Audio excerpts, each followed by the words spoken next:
It was the summer of 1943. The Kursk fields in the heart of the Soviet Union were becoming a furnace of steel and fire. On one side stood the Soviet icon, the T-34, simple, robust, and deadly. On the other stood the German giant, the Tiger, a machine so feared it seemed indestructible. The clash between these titans was not just a battle, it was the moment that forever changed the course of World War II.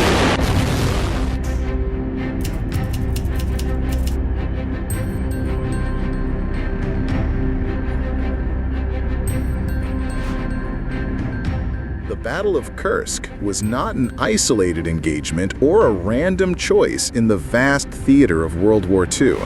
It was the culmination of months of tension, a desperate gamble by Hitler to reverse the course of the war on the Eastern Front. After the humiliating defeat at Stalingrad, where the German Sixth Army was crushed and captured, the morale of the Axis forces was in tatters. The strategic initiative had shifted to Soviet hands, and Hitler, obsessed with resuming the offensive, sought a decisive blow that could tip the balance. Operation Citadel was born of this necessity. The objective was clear: to concentrate German armored forces in a massive attack against the Kursk salient, a bulge in the Soviet front line that offered a strategic opportunity. The idea was to encircle and destroy a large contingent of the Red Army, restoring German confidence and perhaps forcing a favorable peace negotiation. The plan was bold, but it depended on surprise and technological superiority, which the Germans believed would be guaranteed by their new tanks, such as the Panther and especially the fearsome Tiger. However, the Soviet high command was not naive. Intelligence about German plans reached Moscow, giving Stalin crucial time to prepare his defense. And this preparation was monumental. Kursk would not be a single line of defense, but a series of concentric defensive belts, transforming the region into an impenetrable fortress. Thousands of kilometers of trenches were dug, minefields were spread over vast areas, and anti-tank positions were meticulously camouflaged. The defense lines were so dense they could swallow an entire armored division, one after another. Furthermore, the Soviets massed huge reserves of troops and armor, strategically positioned for decisive counterattacks. It was a combination of defense in depth and offensive capability, a plan that aimed not only to contain the German attack, but to completely exhaust it before launching a crushing counteroffensive. Thus, the Battle of Kursk was destined to go down in history even before the first shot was fired, a premeditated clash of wills, with each side staking everything it had.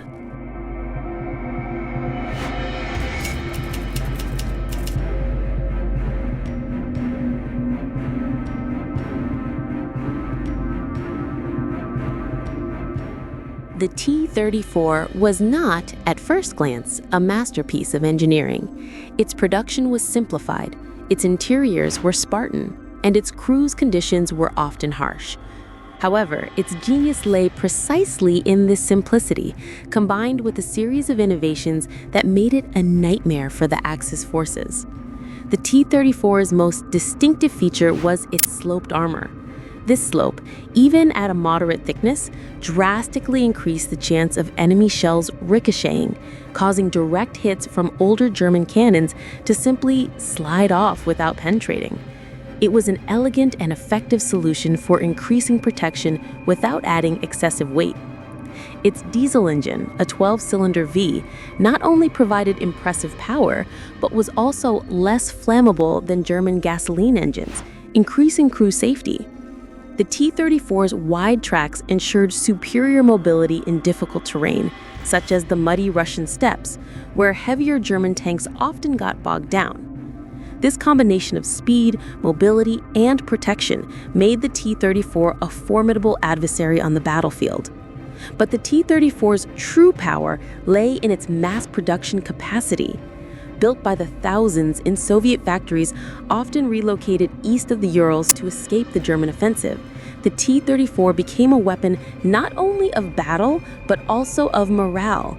With every tank destroyed by the Germans, it seemed 2 or 3 more T-34s appeared to take its place. This torrent of armor, combined with the unwavering determination of the Soviet crews, began to shake the confidence of the German soldiers. Once so confident in their technological superiority, they began to fear this tank that seemed to be everywhere, going toe-to-toe with German technology and often surpassing it in numbers and resilience. The T-34 was not just a tank. It was the symbol of Soviet resilience, of a people at war's ability to adapt, innovate, and above all, fight to the end.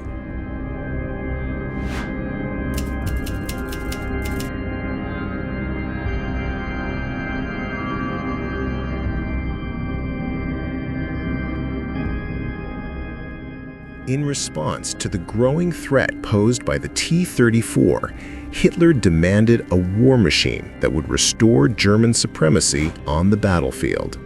The result was the Panzerkampfwagen 6, better known as the Tiger. Launched in 1942, the Tiger was a statement of raw power, a monument to German engineering, and quickly gained a terrifying reputation, capable of single-handedly deciding battles before the first shot was fired. Its incredibly thick armor made it nearly immune to Allied anti-tank guns of the time in most engagements. The Tiger's strongest suit, however, was its 88mm KWK-36 L56 cannon.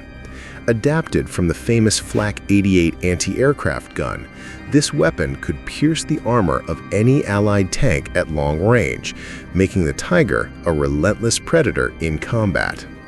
Its accuracy and firepower were unmatched, and a single Tiger could, in theory, destroy several enemy tanks before they could even close in to retaliate. The Tiger's reputation was legendary. Reports of Tiger sightings on the battlefield often caused panic among Allied troops who saw the imposing silhouette of the German tank as an indomitable force. This psychological intimidation was a powerful weapon in itself, reinforcing the German belief in their invincibility. However, the Tiger's grandeur came at a cost. Its mechanical complexity made it a maintenance-intensive machine. Weighing over 50 tons, the Tiger was slow and required exorbitant fuel consumption, which became a chronic logistical problem for the already overstretched German army. Mechanical failures were common, and many Tigers were abandoned or destroyed not by the enemy, but by internal damage. At Kursk, the German giant would face not only thousands of T-34s, but also a meticulously planned Soviet defense line, replete with traps, minefields, and anti-tank artillery. The vast expanse of the Kursk salient, with its rugged terrain and dense defenses, would push German armored forces and their Tigers to their limits. The combination of its mechanical complexity and the relentless Soviet defenses would test the resilience of the invincible Tiger in a way it had never before encountered.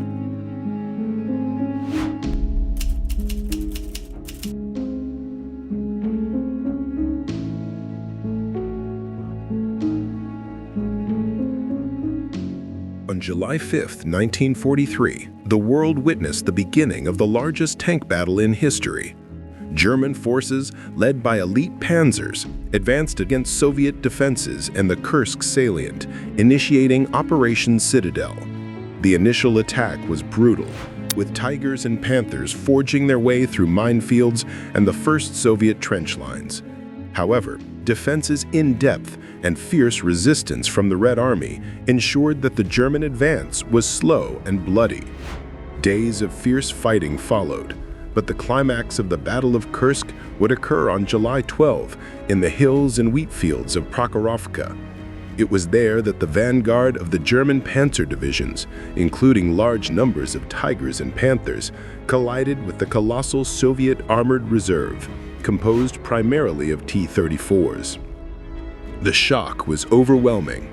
Hundreds of tanks from both sides charged toward each other in a whirlwind of steel, smoke, and fire. There was no time for complex maneuvers. It was a direct clash, a close-quarters fight, where tenacity and firepower took precedence over individual technical superiority. The clang of steel against steel filled the air as shells ricocheted and explosions from destroyed tanks colored the horizon with black smoke.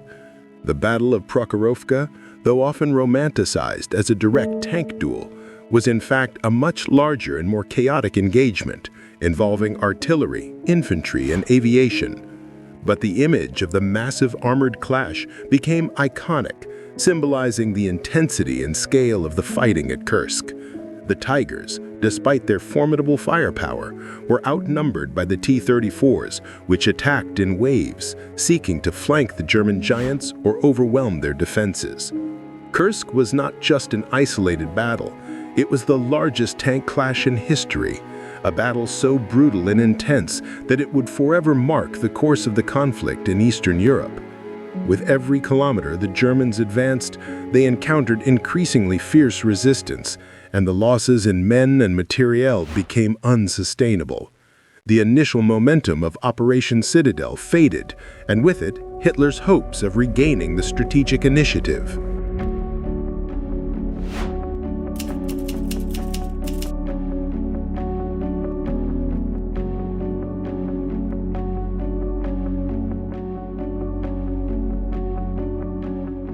The Battle of Kursk was not just a Soviet victory, it was a watershed moment, a point of no return in World War II. After weeks of grueling fighting and catastrophic losses, Operation Citadel was officially aborted on July 23, 1943. German forces were forced to retreat, having suffered irreparable losses in tanks, vehicles, and most importantly, experienced personnel. Many of the Panzers and Tigers that survived Kursk were later transferred to the Western Front to fight the Allies, further weakening German capabilities in the east. The victory at Kursk was a resounding testament to Soviet resolve and the effectiveness of its defensive and counterattack planning. It demonstrated that German technical supremacy, while undeniable in some respects, was not enough to overcome the vast Soviet production capacity and the resilience of its people. The T-34, once a formidable weapon, became not just an instrument of war, but a symbol of resilience and sacrifice, embodying the Soviet ability to overcome adversity with ingenuity and brute force. After Kursk, the Red Army would never stop advancing. The strategic initiative was firmly in Soviet hands, and the momentum they gained at Kursk would propel them into a series of offensives that would relentlessly push German forces into the heart of the Reich. Subsequent operations, such as Operation Bagraton, would build on the lessons and confidence gained at Kursk. The T-34 did not win because it was the most sophisticated or armored tank. It won because it represented a greater idea, that a simple, efficient, and mass-producible weapon in the hands of a determined nation with a cohesive strategy could forever change the course of history. The Battle of Kursk confirmed that on the Eastern Front, the time of the German Blitzkrieg had come to an end. From that summer of 1943 onward, the fate of Nazi Germany was sealed, paving the way for Allied victory. At Kursk, it wasn't just steel against steel, but a battle of will against technology, of strategy against engineering. The day the T-34 faced the Tiger became the stuff of legend, proof that sometimes it's not the most powerful weapon that determines victory, but the determination of those who wield it.